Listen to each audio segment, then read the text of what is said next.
Welcome back once again to Jack's Tech Corner. This is Photography Weekly, show number 22. This week we're going to talk about white balance and why you need to worry about it and what it is. Why do we even need to worry about white balance anyway? Next is Lightroom, and should you shell out the money for Lightroom? What is it, and is it a worthwhile add-on for you to have in your arsenal of editing tools? Next, we have a special guest that's coming on board with us today that's going to do a special on digital scrapbooking, and her name is Jessica. I'm sure you've seen her in the chat room, and I'm sure you've seen her on the Facebook page. A lot of her work is on there. So she's going to share her digital scrapbooking ideas with us here on Photography Weekly. So let's go ahead and get started here with show number 22.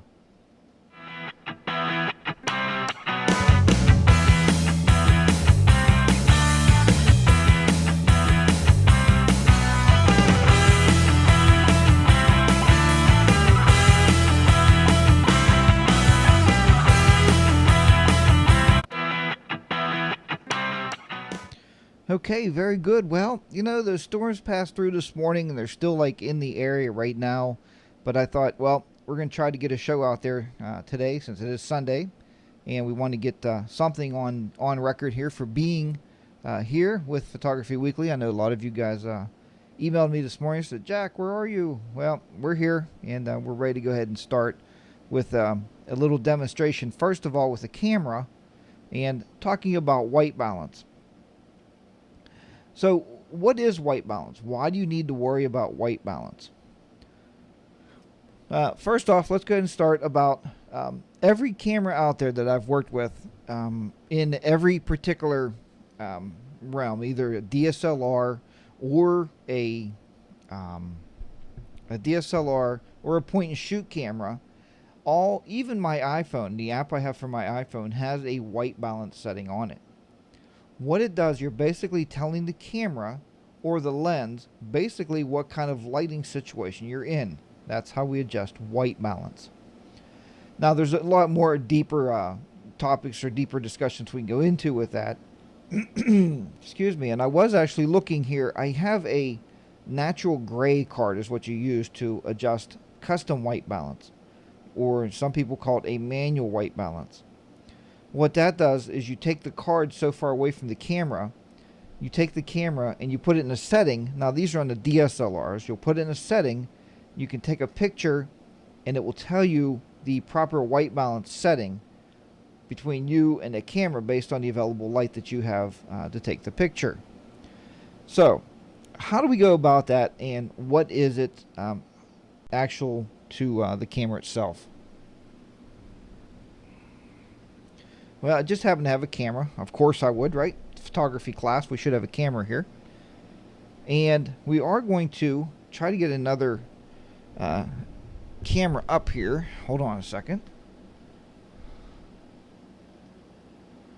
Okay, now we're going to take a look here, if we can see this. And I'm going to try to get it on the camera itself.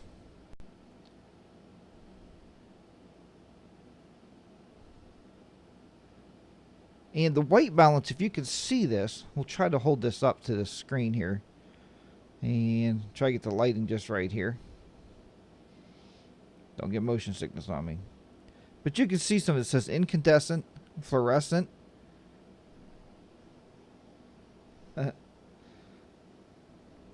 And then it shuts off, of course. Of course it would. Hold on. And then you have the other ones on there. The direct sunlight, flash, cloudy, shade, and choose a color temperature. Now that brings me into the second part of the discussion. Those are your basic ways of white balance. It's the basic ways to look at white balance. It's either a cloudy day, it's a sunshiny day, you have direct sunlight. Because the only thing that white balance is actually doing for us is it's actually adjusting the camera for the heat of the available light.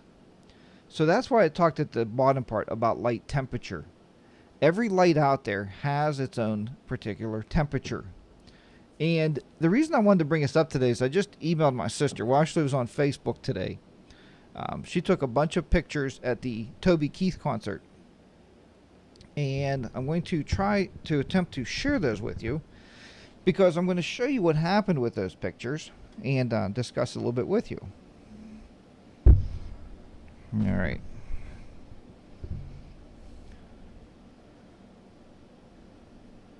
Okay, and if you are chatting on, I see a couple people are in the old chat room there on Justin TV. I just want to get you to move over. I just wanted to throw that out there to you. I see Crazy Keith Urban Fan Forever. I see you in there. Actually, Mary Jo. If you can move over to the live.jackstechcorner.com and bring up that chat window. Also, FANDABLO. If you want to move on over, we will see you over there. Now, let me see if I can bring up my... I have so many tabs open. You guys probably do this too, though. You know what I mean? You have so many tabs open on these web browsers anymore that just can't seem to find what you're looking for. Oops. Okay. So let's go ahead and get started here with this one. Let me see if I can find those pictures I seen earlier today. Hopefully she didn't fix them.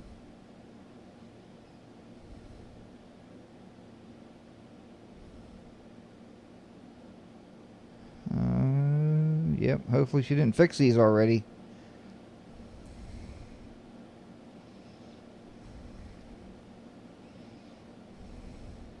No, here we go. All right.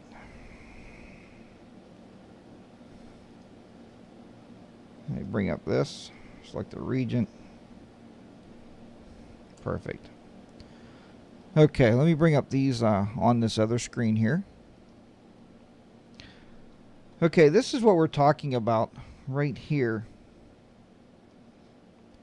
And if you can notice how everything has a blue tint to it. Now, what happens is the camera is basically picking up a light source from somewhere, but it's making that blue tint over it, probably because she didn't have the white balance set. She went with the automatic setting, and she just let it go with that. There's supposed to be some other pictures on here, but I don't see anything else coming up. Here's another one. Now, this picture is even in a shaded area. As you can see, they're underneath this umbrella tent. And again, we have that blue tint. And again, it's just because the camera was set on automatic white balance. Or she might have even switched it and not realized it. I've done that. If you go to take a picture somewhere, what's going to happen is you have it set up for in the house, maybe incandescent lighting or fluorescent lighting, and you go outside, you go to take a picture, and you're shooting away, you get back in the house, and you're like, oh man, what happened? That's not good. Because what happened was you forgot to change the white balance. I'm also really, really good at this with ISO settings. Same thing. I have it set for 400 or 800 in the house. I got on a bright sunny day and I'm taking pictures. Of course, it's not as dramatic as the white balance because the pictures will still be okay. But if your white balance is off, the pictures are going to be pretty off. You know, it could be anywhere from yellow to a greenish tint. But most people's pictures, you'll see a blue tint if the particular white balance is not set correctly.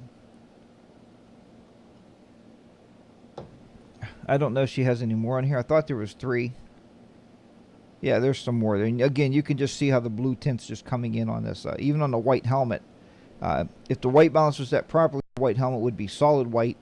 It wouldn't have that little dark or little real light blue tint on it. It's almost like if you're in Photoshop Elements and we go and put a filter on top of that. You can put a blue filter on it if you've ever played with it or not. But you can actually make that a blue tint. That one's not so bad. This one again has a little bit more blue on it. So you get the idea anyway. Get rid of that. Make sure there's nothing on my Facebook that everyone shouldn't see. But I'm sure there's not. And as you see here recently that Jessica, or co-host of the show today, has been posting some scrapbooking stuff here, so she will be with you in just a few minutes, and we will be looking at that. Great digital scrapbooker here, but we will talk about her in just a minute when we bring her up and introduce her.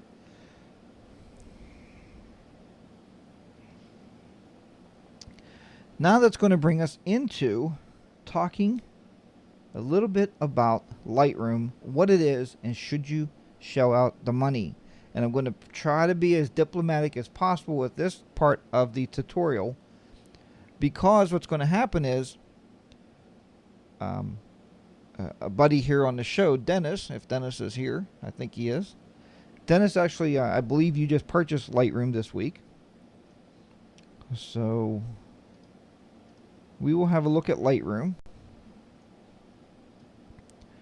and see what my take is on it anyway.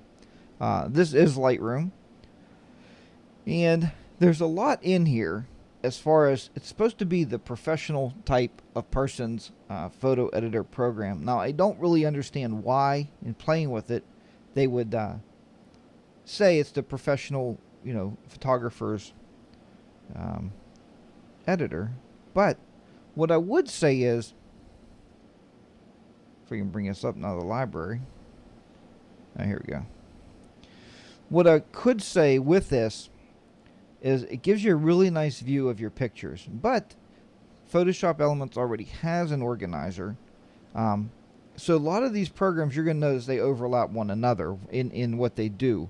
So you start buying all these programs, you have a ton of money in software, and then you're like, well, I could do that in Elements, or I could do that in Elements. That's what started happening to me with the full Photoshop, was you spend all that money for the full Photoshop package and you start playing around, and the next thing you know, you start saying, I could do all that with this package or that package, and not a big deal. But if you wanted something different to play with, there is a trial version you can download. And the thumbnail part here I did like, because you can get these pretty big. And on my bigger screen it even looks better. But yeah, I don't know where that picture came from. Can't tell you exactly.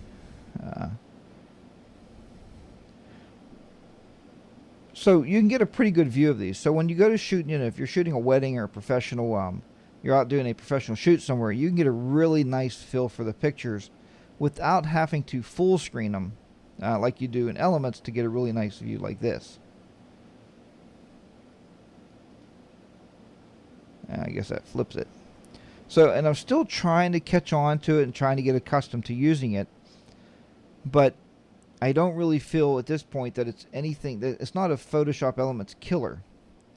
To do the developing, you can go into here and you can do all your editing over here on the side, just like we do. Basics. Here it talks about white balance, which we just went over, and it talks about temperature and tint. And you can see, just playing with this even, I can show you a little bit about white balance is, right? I can go all the way to plus, which makes it more yellow, or you can go down to -100 on a temperature scale, and it makes it that blue tint. Gives you that cool tint that we've seen on those pictures. So, there's a lot you can do with this, but it's nothing you can't do with Photoshop Elements itself.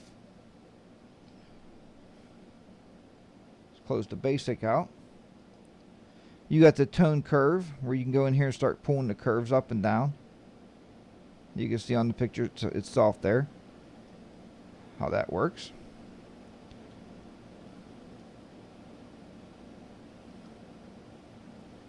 You have the black and white, hue and saturation. The toning, split toning, detail. So you can do some sharpening. And it does a really, really nice job as far as that goes, the sharpening. But remember, folks, all these programs, if you look at the top right-hand corner there, it says Adobe Photoshop. So all these programs are made by Adobe, so that's why they're all overlapping each other. So it depends on what you really like, I guess, and what you use your Photoshop for. And I believe Dennis also bought the full entire Photoshop CS, which I also have. And I've been saying, you know, I want to make some lessons with Photoshop CS. But I just can't drag myself into having people spend all that cash for it, because what's going to happen in the end is, you know, I'm trying to guide you into a product that I don't use. And that's exactly what would happen. Here's some effects. There's a lot of different effects you can play with here. So again, I'm just showing you around it. You can decide later on if you it's something you want to download and try. I did look. It is both for Windows and the Mac. So you're good on both sides of the fence there. You can do whatever you want with the... And the one thing that I did like that Elements doesn't have is actually the presets. Is what I did like. And the presets right over here, you can see on that top picture right there on the left, you can look right up here where that magnifying glass is. That is your preview window. So as you move through these, you can see what's doing to the picture. And with a single click, you can get some nice effects. There you go. And we'll click that one on. You can see how that picture changed. So with a single click, you can get a really nice different effect. Then you can just undo it.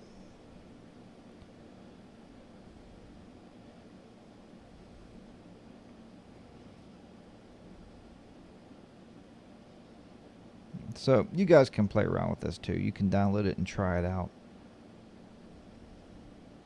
And I suggest to download the products and try them out, because you never know. It might be something that you really, really think would be great to have.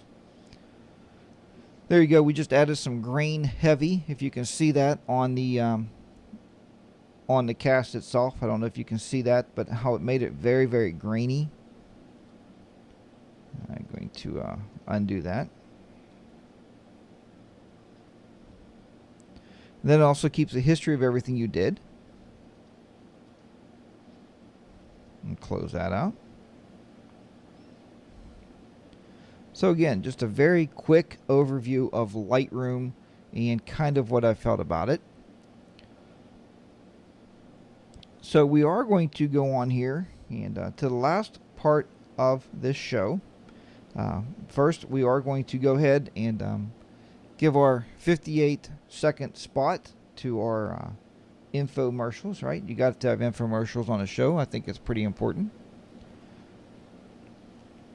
So we are going to go ahead and have our infomercials, and then I'm going to introduce our guest today to you and let her show you some exciting, interesting things about scrapbooking and digital scrapbooking, and we'll go ahead and start there. So let's go ahead. First of all, we're going to do our advertising, and then I'll be right back with you. Green Screen Wizard for all your green screening needs. From standalone software to plugins to the green screens themselves. Ken is the man you want to go to. Longtime photographer and programmer, Ken has pulled both of his talents together to create the easiest green screen processes. And one hosting services. Do you need a personal website, or do you have a business looking for a company with dependability and support, yet at a reasonable cost, not to break the bank? One-on-One does it all. Websites, domain names, email services, and even remote servers. To order any of these products, go to my website, jackstechcorner.com, and click on the graphics on the left side of the page. Now, back to learning. Okay, and we're back. And now is the point of the show. Hopefully, Jessica there's going to unmute her microphone, so she's ready to come up there. Sorry, she can hear me. This is how we can communicate with you. If you are ever a guest on a show, we actually talk to you through the show, back to you through Skype. So there she is already. See, you can already hear her talking. That's great. So we know it's going to work. Now, if I get this title wrong, don't throw anything at me here. I think I have it right. So we are going to introduce, see here, this is Jessica, And Jessica should be coming up on the screen here very shortly. She is going to show us around and teach us about digital. I guess I'm on this camera over here. I'm sorry, so I can see you. She is going to be teaching here today about digital scrapbooking. And she is digital scrapbooking in Photoshop Elements. And she'll tell you more about that. So, good afternoon, Jessica. Are you ready to go? I think so. Can All right. everybody hear me? I guess I can't tell if they can hear me. We'll just assume they can't. The only way you can see that people can hear you or not is if you watch the chat room. So, and Okay. I'll keep an eyeball on the chat room, and we'll make sure. Hopefully, Okay. everybody. Well, Jack asked for people to volunteer to do segments, and I said I would gladly do one on digital scrapbooking. That's basically how I got into finding Jack online and everything. So, the big thing about digital scrapbooking is using Adobe Photoshop to put your pages together. And the big thing is using sketches, which, I mean, I'll show you a picture of it. But what I'm going to talk about today is how to take a sketch and use Photoshop Elements to kind of put your pictures in the sketch. So if this works, when I hit this button, you should see my screen.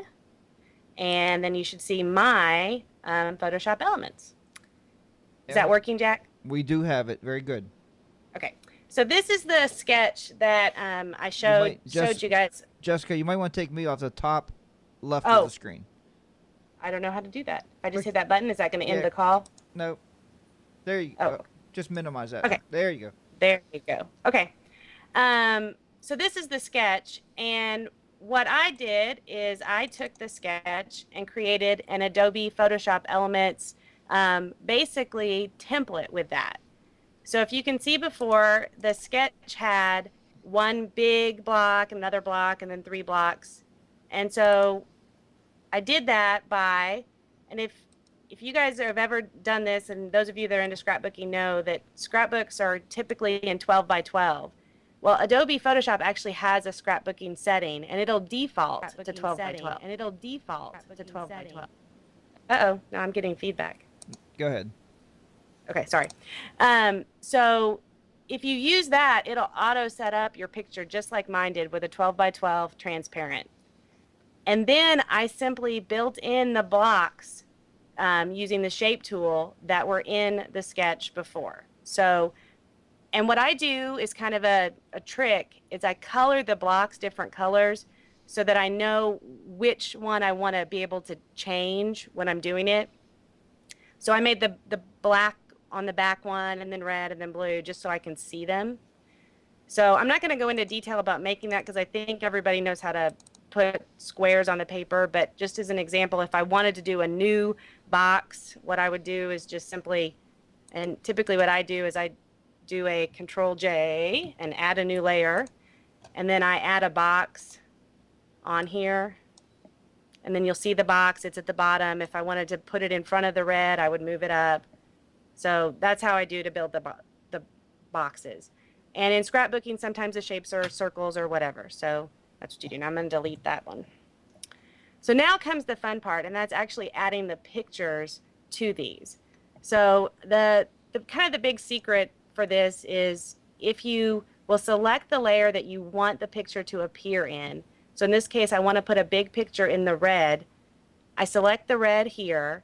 And then I go to the pictures that I'm interested in doing. And if you'll see, this is a picture of my girls, and it's the up and down picture.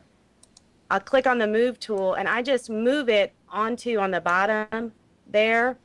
And then I hit the Control G, which actually groups them together and make it bigger.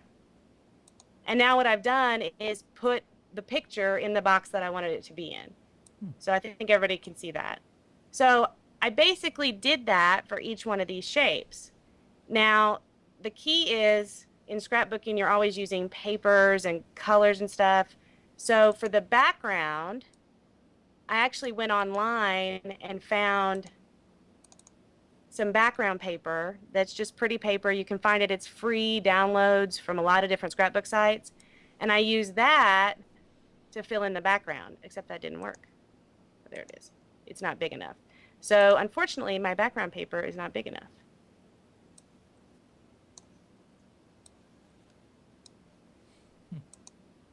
And I did the same thing for the black box. So what I ended up with was what you saw earlier, was this. So I filled in the different layers of pictures. And you'll notice if you look down here, I actually, for the inset boxes, colored them using a filter to a sepia tone so that you could see that they kind of stand out, and added a bevel on them.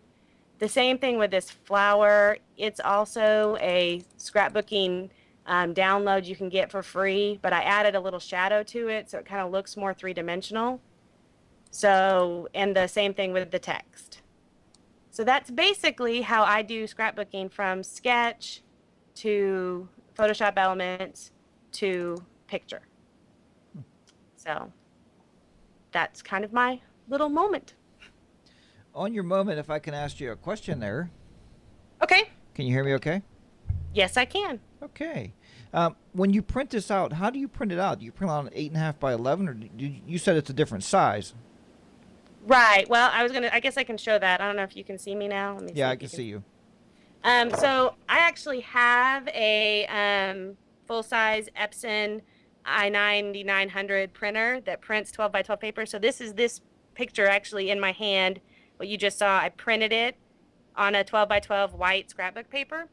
Okay. But the good news is there's actually scrapbooking places online that you can go, and they'll print them for you. Everywhere from Shutterfly, Walgreens, to there's some scrapbook specific ones. And they'll print them from anywhere from 99 cents to $5 a sheet, depending on the quality of the paper. I find that if I use my printer, which I did here, the ink is very, very expensive to do this 12 by 12, particularly if you have big pictures like I do here. So it's cheaper, ends up, if I can get the specials and print them for $1. That's cheaper than trying to print them on my own. But I am a classic 12 by 12 scrapbooker, so I always print on the 12 by 12s. Okay. Well, that makes sense. And hopefully, I don't know if you can see the chat room or not, but I can ask them if they have any questions at all. Kevin said his wife is going to want him to do this now, so. Well, Kevin, I will tell you that it's a woman's world. So if you show up at any of I just went to the scrapbook retreat, and if a man shows up, he definitely stands out. It would be like a man coming to a quilting class.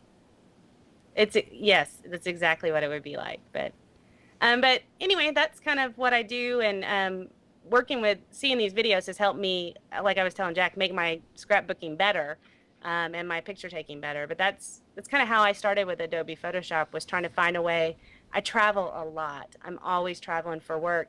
So real scrapbooking I can't do. I can't bring scissors and cutters and glue, but I always have my laptop. So this has let me keep scrapbooking even though I'm traveling and I can't bring on my stuff. So it's been really nice for me to learn how to use Adobe Photoshop. Oh, good. So you don't use any other products, just the Photoshop elements? That's all I use. Ah, great. So it proves it's a good tool then, I guess. Right, and it's perfect. And there's a lot of scrapbooking online templates and things you can download for Adobe Photoshop Elements. But once you learn what I talked about, learning how to build your templates from a picture, once you can do that, you don't have to buy any of those templates because you can make them yourself. Okay, just if you have a second, go back to your screen one more time and show me again how you did the drawing, the initial layout. Okay, so I took this screen. Oh, I gotta make you smaller again. And I do blank file, and I'm just gonna. We'll just do that. Oh, my air conditioner just popped on. So if you hear the whistling in the background, that's my air conditioner. And then what you do is you just start building. You build a block, and then you go to the next block. And like I said, I always pick a new color, and then I build another block on top of it, which didn't make the color. And so that's that second block in there. And then you would take the squares. There were squares, and then you'd have to change this to be a square. And then you would build the 3 squares because it had 3 squares. And typically what I'll do for this is for something like that where they're all the same, I'll just do a Control J and copy and then move them so that I know they're all the same size. Okay. So basically, that's how I started to get that big block, the second block, and those 3 blocks. Now, where did that sketch here come from that you're looking at right now? Um, that actually came from a blog that I subscribe to, but the sketches can be found all on different scrapbooking blogs or scrapbooking websites, or if you get the magazines, they come in the magazines. Basically, every scrapbook magazine has a section in the back that's called sketches for use, and this just happens to be one that came from the November 2009 newsletter for Simply Scrapbooking. Okay. But there's a bunch of them that you can get. And do you have any of those websites bookmarked? Maybe you can send me some. I'll stick them in the show notes so folks can Yeah, have them. I can. I'll do that. And while I was waiting for the show, I did another one. So there's this is another sketch that I was working on while I was waiting for the show. So you can see that. And then if I can, unfortunately, I'll have to stop sharing. And let me see if you can see my screen. I have to see me. But this is the magazine article, and I don't know if you can see that sketch, but that's the sketch. Okay. So I start with this sketch right there, and then I just use that sketch and did that to build the that particular picture that you see right there. And do these also work for I did some photo books. Do these also work with Shutterfly? Can you tell them to print my scrapbook as a book? Right. What you would do on Shutterfly is you would just upload all of yours as JPEGs. So you just need to save every one of your scrapbook pages as JPEGs. Okay. And then there's an option in Shutterfly to upload as a 12 by 12 blank. So instead of them making the picture for you, you just say, I want a 12 by 12 blank. And then you can put all of your pictures in Shutterfly in one big book. Okay. Then they send it to you, and it's a bound book then. That's right. And they'll send it to you as a bound book. Oh, great. Huh. Now you have me interested because every time I do a wedding, every bride says, "What, you do wedding books?" So now maybe I can. The other thing is, and I think you showed one of mine on Facebook.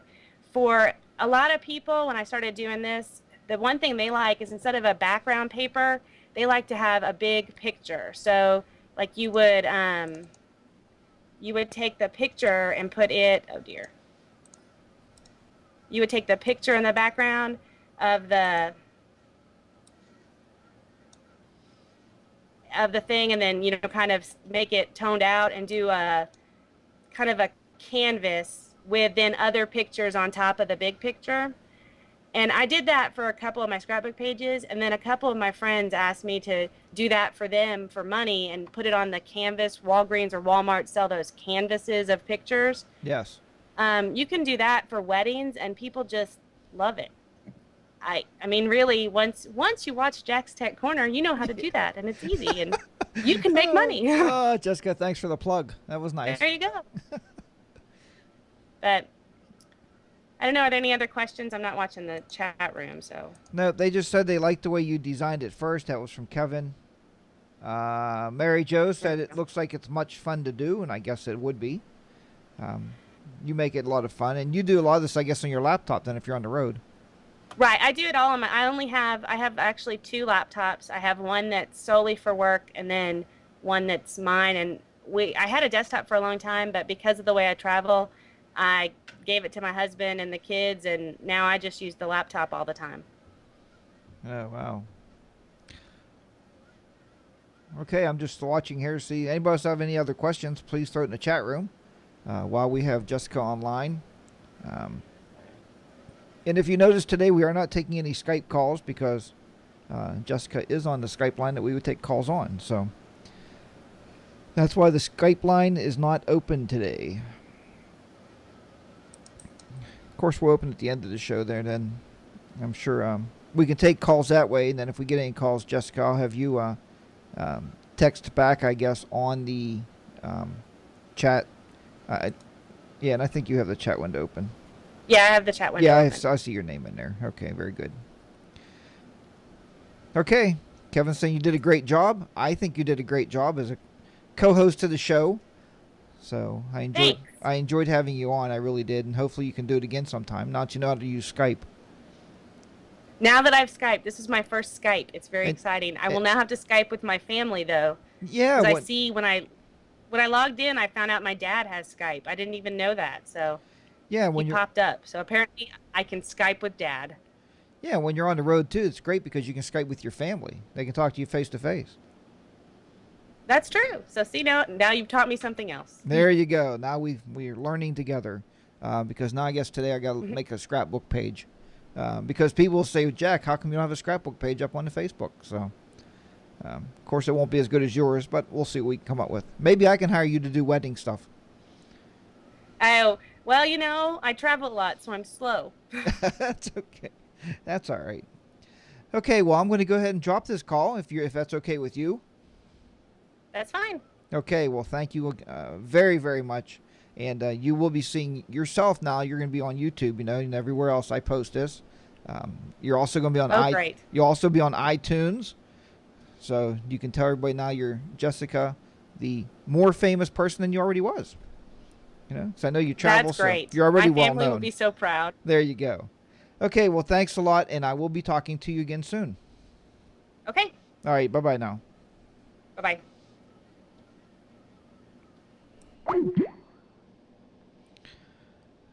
Okay, so at that point, let's bring this camera back up here.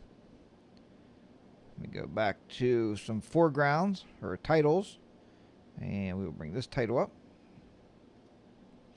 Okay, so at that point, if anybody would like to call in and ask Jessica any questions about scrapbooking, or if you have any thoughts or concerns on white balance or Photoshop Lightroom, you can give me a call there. Now the Skype line is back open. It's 724-701-0911. Kevin, who's next in line to be the co-host? I opened that up on Facebook, guys. Everybody probably seen it on Facebook. You can definitely put yourself in there. I would definitely talk to you. If you have an idea to be a co-host for this show, I think it makes the show. That right there made it more interesting, because now somebody else out there that actually watches the show was actually able to come in there and Skype in. We can see your screen. Everything worked great. And show us something new. Get another side of this, not just my side.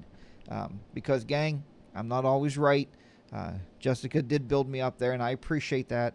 I love doing this. I've taught a lot of people about Photoshop and photography. But you guys are great. You guys make this show possible because you tune in every week. Even today with these unforeseen conditions, everybody's still tuned in. So that's great. We have everybody here. I am just following through the chat room right this second just to see who's talking here. Kevin, you want to come in again? Hopefully you get your laptop fixed up there and we can get you on. Fabian says is next. And Fabian, definitely drop me an email there and let me know what's going on. I'd love to hear from you guys. Get you up on the show. We're just looking through the chat room. Cheap. What? Is it Cheapskate 863? I like that. I like that handle, Cheapskate 863. Can you make videos in Elements? And if so, can you do a session on that? No, you cannot. You can make animated GIFs. Animated GIFs. And some people said, Jack, on your video you said animated gift. And I didn't. Animated GIF, GIF. Basically, you take a lot of different pictures and you put them together and you turn it into an animation which runs within a web page. So it's basically like an HTML type of a tag thing, but the only way you can see it that I know of anyway is in a web page. You can use, help me out. Hopefully the chat room can help out here. There's Photoshop Elements, and then there's another Photoshop package that can come with it that you can make videos with. I know I've used it. I've actually taught it. It's on my YouTube site. You'll see some videos up there. I was playing around with it and made some videos. Don't really remember what it was. Huh. Anyway, that's not good. I am going to look it up now because now it's bothering me. I have to know what it is. Like I said, if anybody else sees it in there, by all means, throw it up in the chat room.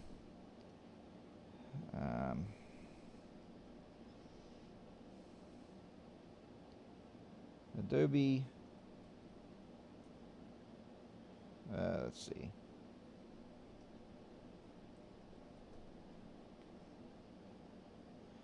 It was a secondary program with Elements. Oh, there it is. Adobe Premiere Elements. Thanks, Fabian. You got it before me. Very good. Threw it in there. Yeah, Kevin, as soon as your laptop's back up and fixed there, we can get you back on. I was looking around trying to find a hard drive for Kevin for a laptop, 2.5-inch drive. And I wanted to call you because I didn't know if it was a SATA drive or an IDE drive. Maybe you can let me know that, and that would be good to know. Okay. So with that, guys, if I don't see any more messaging for Jessica, she is hanging on there. You can call, like I said, at 724-701-0911. And right now, though, I'm going to go ahead and put the wrap on this show. I will leave the chat windows open. We will continue to talk.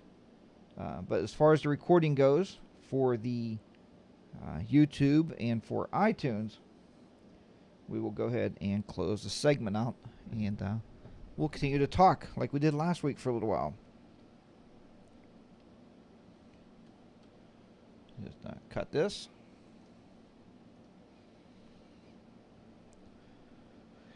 Okay, everybody. Once again, thank you very, very much for tuning in here with Jack's Tech Corner and Photography Weekly. This was show number 22. And if you have any further questions about white balance, about Lightroom, or what you should do with Lightroom, or maybe you have it and you want to tell me something about it, or if you have anything at all for Jessica, she did a great job this week with digital scrapbooking, and I really appreciated having the co-host on the show. It was great to see another person's take on what they use Photoshop Elements for, and now I guess I got work to do to try to learn how to do that also. So, until next week, as always, I don't have it available. I should have it here. Keep those shutters clicking, keep the editors editing, and we'll see you back here next week on Photography Weekly. So long for now.